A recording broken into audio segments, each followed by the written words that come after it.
दोस्तों आपका हमारे इस चैनल द विलेजर ड्यूड्स पर आज हम जिस मूवी की बात कर रहे हैं उसका नाम अंडर वाटर। ये एक साइंटिफिक थ्रिलर मूवी है जिसमें कि एक टीम होती है, रिसर्च टीम, जो समुद्र की गहराई में खुदाई करने जाती है। इसमें एक लड़की होती है, नोरा, जो कि इस मूवी की मुख्य किरदार है।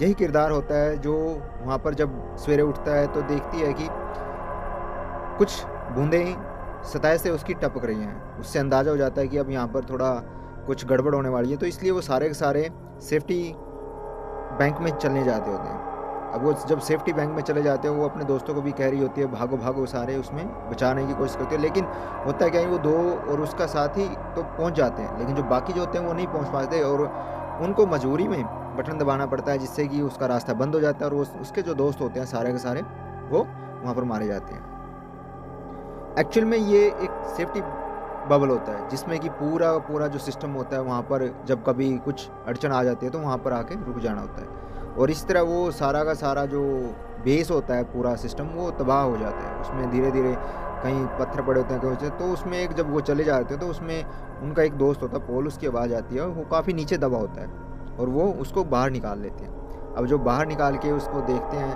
तो वो काफ़ी इंजर्ड होता है और वो धीरे धीरे करके क्रॉलिंग कर करके अपने बेस तक पहुंचता है, जहाँ पर वो सारे के सारे सेफ्टी मेजर्स होते हैं और वहाँ पर उनका कैप्टन और दूसरे जो उसके दोस्त होते हैं, स्मिथ, एमली, वो सारे के सारे वहाँ पे होते हैं। वहाँ पे अध्ययन करते हैं कि इसमें क्या हो सकता है। वो कहते हैं कि वो पूरा का पूरा बेस का जब वो अंदाज़ा लगाते हैं कि यहाँ पर ज़्यादा देर हम नहीं टिक सकते, क्योंकि जो नीचे का जो तापमान है, जो टेम्परेचर है, वो ज़्यादा बढ़ रहा है और ये कभी भी एक्सप्लोड हो सकता है। तो कैप्टन उसको कहता है हमें सेफ्टी मेजर्स के साथ साथ हमें ये भी देखना है कि हम किस तरह सतह पर पहुंच सकते हैं। अब जब वो ऐसा डिस्कस कर रहे होते हैं, वो कहते हैं कि हम यहाँ पर समुद्र में जब कुछ रहे होते हैं तो कुछ ही दूरी पर कुछ सेफ्टी मेजर्स बनाते हैं, सेफ्टी इक्विपमेंट्स बनाते हैं, वहाँ पर पहुँचना होगा, उसके बाद हम बाहर जा सकते हैं, क्योंकि हम ये बेस अब छोड़ना पड़ेगा। तो वो जब वो निकल रहे होते हैं तो भी उसमें से जो जॉन होता है, जो उनका एक मेंबर होता है, जो उनका साथी होता है, उसका जो सेफ्टी कवर होता है उसमें से ग्लास टूटने की आवाज़ आती है और उसमें पानी भरना स्टार्ट हो जाता है और एक धमाका होता है। अब जो नोरा होती है वो उसको देखकर काफ़ी दुखी होती है, लेकिन उनको बाहर निकलना होता है, तो वो धीरे धीरे अपना सारा का सारा सेफ्टी मेजर्स के साथ उस बेस से दूसरे बेस में जा रहे होते हैं। हालांकि दूसरे बेस में जाना इतना आसान नहीं है, वो काफ़ी दूर है, तो इसलिए बीच में जो थोड़े थोड़े टापू होते हैं उन पे वो चले जाते हैं। लेकिन तभी वहाँ पर वो देखते हैं कि एक अजीब सा क्रिएचर उनके सामने आ जाता है और उनको अंदाज़ा हो जाता है शायद यही क्रिएचर वो सारा का सारा ड्रामा क्रिएट कर रहा है। हालांकि इसमें यहाँ पर कोई अर्थक्वेक नहीं है, वो सारा का सारा जो चीज़ है वो उस क्रिएचर की वजह से वहाँ पे आ रही है। तो उस चीज़ को वो ऑब्जर्व करते हैं, वो ऊपर नीचे जब देखते हैं तो वहाँ पर उनको आभास होता है कि सिर्फ ये एक नहीं है, बहुत से ऐसे क्रिएचर हैं जो वहाँ पर उनके आसपास है। तो इसलिए वो सारा का सारा उनको एक रिफ्रेम हो जाता है कि जो अर्थक्वेक और जो तबाही हुई है वो सारे इन क्रिएचर की वजह से हुई है।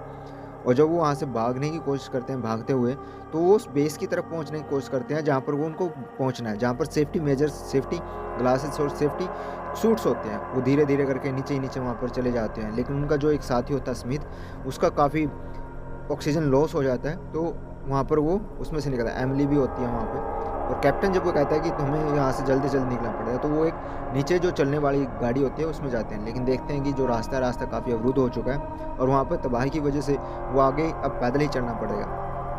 तो सारे के सारे जितने भी होते हैं वो पैदल चलना स्टार्ट कर देते हैं। जो पैदल चल रहे होते हैं वहाँ पर सारे के सारे, तो पैदल जब चलते हैं तो वहाँ पर अजीब अजीब सी तरीके से उनको क्रिएचर दिखा देते हैं, कभी आज से कभी पास से। तो उनको उन क्रिएचर से थोड़ा अजीब भी डर लगता है, क्योंकि वो पहले देख चुके हैं यहाँ पर। तो अचानक ही वहाँ पर एक क्रिएचर आता है और उनमें से एक जो साथी होता है उसको पकड़ कर ले जाता है और वो वहाँ पर बिल्कुल चारों तरफ खून ही खून हो जाता है। अब वो यहाँ देखकर सारे के सारे घबरा जाते हैं, क्योंकि उनका एक साथी वहाँ पर ऑलरेडी जा चुका है और ये भी जा चुका है। तो अब वहाँ पर वो सोचते हैं कि बहुत दुख होता है उनको। एमिली कहती है कि शायद उन्होंने बहुत गलती की है यहाँ पर आकर, लेकिन वो जो नूरा होती है उनको समझाने की कोशिश करती है। वो कहती है कि नहीं, ऐसा कुछ नहीं है और कुछ ना कुछ तो हम यहाँ पर रह रहे हैं। तो वो अपने ऑक्सीजन जो सिलेंडर्स होते हैं उनको ठीक करने की कोशिश करते हैं। कैप्टन जो कहता है हमें ऑक्सीजन सिलेंडर ठीक करके हमें वापस वहाँ पर जाना पड़ेगा, और वो सारे सारे थोड़ी देर बाद उन सारी चीज़ों को ठीक करके बाहर निकलने की कोशिश करते हैं। वो धीरे धीरे अपने गंतव्य की तरफ बढ़ रहे होते हैं कि अचानक वहाँ पर बहुत सी फिर से अर्थक्वेक आने की वहाँ पर आभास हो जाता है। वहाँ पर अलग अलग तरह के क्रिएचर वो ऑलरेडी देख चुके हैं, और जब वो क्रिएचर देखते हैं तो उनको लगता है कि शायद यहाँ पर अब ये उनका अंतिम हो सकता है, अंतिम पल हो। लेकिन वो फिर से एक आशा भरी निगाहों से वो आगे की तरफ बढ़ते हैं और अलग-अलग चीज़ों में अलग-अलग लोगों को देखकर वो काफ़ी देखते हैं कि सारे के सारे अपने ही डर से साए में वहाँ पर जी रहे हैं। वो पहुँचते हैं एक दीवार के पास पहुँच कर उनको कुछ सेफ्टीज़ मेजर दिखते हैं, कुछ अलग चीज़ें दिखते हैं, लेकिन वहाँ पर जाना बहुत ही मुश्किल होता है। वहाँ पर अलग से जो होता है उसके कैप्टन को वो जो क्रिएचर्स होते हैं वो खींच के ले जाते हैं, क्योंकि वहाँ पर बहुत सारे क्रिएचर हैं और जब वो जाते हैं तो उनको इतनी तेज़ी से खींचता है कि उनको पता भी नहीं लगता वो कहाँ पर गए हैं, कहाँ पर नहीं। वो सारे के सारे इखर-बिखर हो जाते हैं। एमिली कहीं और चली जाती है, नोरा कहीं और जाती है, स्मिथ और कैप्टन जो होते हैं वो अलग-अलग हो जाते हैं सारे के सारे। अब वहाँ पर जो क्रिएचर है वो और नोरा और दूसरे वो क्रिएचर्स वहाँ पर आपस में भिड़ रहे होते हैं। नोरा किसी ना तरह बचा के वहाँ से निकलने की कोशिश करती है और धीरे-धीरे वो उस स्पॉट तक पहुँच जाती है जहाँ पर उनको सेफ्टी मिले। लेकिन तभी वहाँ पर उसको लगता है कि उसकी सेफ्टी जो कोर्स है उसमें कुछ गड़बड़ होने वाली है, तो वो जल्दी से जल्दी कैप्टन और दूसरों को कहता है कि अब मुझे छोड़ दो। कैप्टन नोरा के साथ ही होता है और जब वो कहता है नोरा को कि मुझे छोड़ दो, मैंने ही ऐसे तुम्हें डरा दिया, तो वो खुद ही अपनी रस्सी को नोरा से अलग कर लेता है। अब जो अलग कर लेता है तो वो कैप्टन जो होता है वो उनसे जाकर एकदम ब्लास्ट होके ख़त्म हो जाता है और नोरा वहाँ पर अकेली रह जाती है। अब नोरा को ही ये सारी की सारी चीज़ें आगे तय करनी है, सारा रास्ता उसी को तय करना है, वो इसलिए आगे बढ़ती रहती है। उसके सामने वो क्रिएचर फिर से आते हैं। वो क्रिएचर देखते हैं कि वहाँ पर बहुत से अंडे भी पड़े हैं उसके वहाँ पे और शायद यही वजह है कि वहाँ पर जाकर उसको बहुत से क्रिएचर दिखते हैं जो अर्थक्वेक की रूप में वहाँ पर रहते हैं। नोरा वहाँ से बस्ती बचाती उस बेस पर पहुँच जाती है जहाँ पर कि सेफ्टी मेजर्स होते हैं। वो अपने साथियों को देखकर काफ़ी दुखी होती है, वो चले जाते हैं। वो इसी दुख में वहाँ पर बैठी रहती है कि अब यहाँ पर अकेले वो जाकर वहाँ पर अपने जो सर्विस स्टेशन है उस पर जाकर बाहर के लोग दुनिया से कांटेक्ट करने की कोशिश करती है, लेकिन वहाँ पर वो कांटेक्ट नहीं हो पाता, वो उदास हो जाती है। तभी उसको वहाँ पर एक प्रेशराइज कोट मिलता है जिसमें कि ऑक्सीजन भरा होता है, क्योंकि वो ऑलरेडी मेजर कर चुके हैं सारे के सारे, और एक गन भी मिलती है और उसको जिससे कि वो अपने डेंजर्स या फिर अपनी सेफ्टी के लिए किसी को बुला सके। तो वो उन चीज़ों को लेकर बाहर निकलते हैं। तभी उसको देखता है कि शायद किसी को घसीटा हुआ लेके वो चला जा रहा है उसको कुछ अंदाज़ होता है शायद यहाँ पर कोई इंसान है। और जब वो वहाँ पर होती है तो उसको एमिली मिलती है। वो कहती है कि किस तरह वो बचा गई है और दूसरे साथी उसका कुछ नहीं पता, वो सारे के सारे। तो नोरा को एक सहारा मिल जाता है एमिली का। अब नोरा और एमिली अकेले नहीं होते, वो एक दूसरे के साथ एक दूसरे हौसला बताते हुए आगे की तरफ बढ़ जाते हैं। और जब बढ़ रहे होते हैं तो वहाँ पर वही चीज़ें हैं जो सारे क्रिएचर्स और दूसरे होते हैं तो उससे सामने आ जाते हैं। अब जो कि जब वो उन बेस के पास जाने के लिए उनको उन क्रिएचर्स को पार करना पड़ेगा, तो उनके नीचे से धीरे धीरे जाना स्टार्ट करते हैं, क्योंकि क्रिएचर सो रहा था, वो उसके हाथ इधर उधर लगते हैं, वो नहीं चाहते कि वो उठे, तो इसलिए वो काफ़ी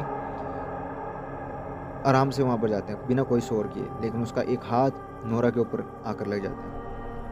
उसको एहसास हो जाता है कि शायद यहाँ पर कुछ गड़बड़ है, लेकिन वो फिर भी धीरे धीरे हौसला करके आगे की तरफ बढ़ने की कोशिश करते हैं। लेकिन क्रिएचर फिर भी उठ जाता है और उनमें से नोरा को पकड़ लेता है और उन दोनों में काफ़ी हाथापाई होती है। नोरा फिर भी बचा के उसके अंदर जो ब्लास्ट कर देता है उसके, और नोरा उसमें बच जाती है। नोरा और एमिली वापस उस बेस पर आ जाने की कोशिश करते हैं।